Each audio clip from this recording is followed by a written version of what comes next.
Hello friends, আসসালামু আলাইকুম।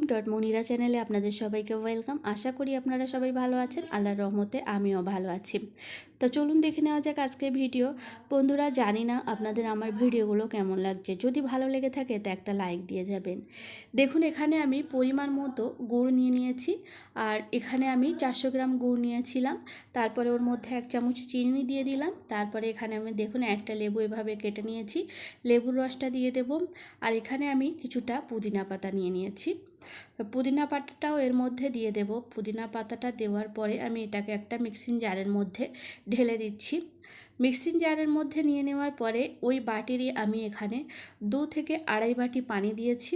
দিয়ে এটাকে আমি মিক্সিতে দিয়ে ভালো করে পেস্ট করে নেব। তো বন্ধুরা, এই গরমে আখের রস খাওয়ার তো খুবই ইচ্ছা হয়।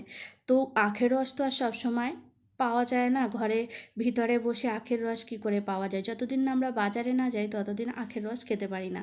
তো এইভাবে গুড় দিয়ে টা বানিয়ে দেখবেন, একদম আখের রসের স্বাদই চলে আসবে। তারপরে দেখুন এইভাবে পেস্ট করে নিয়ে এখানে আমি কিছুটা আইসের টুকরো নিয়ে নিয়েছি।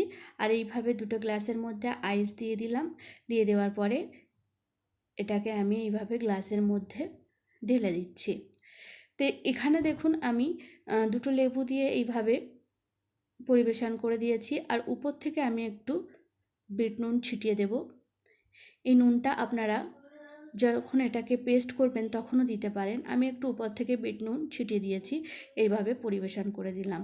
খেতে খুবই টেস্টি হয়েছিল। আপনারাও এইভাবে বানিয়ে দেখতে পারেন। গরমে এই ঠান্ডা ঠান্ডা আখের রসটা খেয়ে উপভোগ করতে পারেন। আর অবশ্যই আমাকে কমেন্টে জানাবেন আমার এই রেসিপিটা আপনাদের কেমন লেগেছে। প্লিজ বন্ধুরা, যদি ভালো লেগে থাকে একটা লাইক করে যাবেন। আর এখনও আমার চ্যানেলটিকে যারা সাবস্ক্রাইব করেননি, প্লিজ বন্ধুরা আমার চ্যানেলটিকে সাবস্ক্রাইব করে আমার পাশে থাকবেন। আপনাদের ছাড়া এগিয়ে যেতে পারবো না। থ্যাংক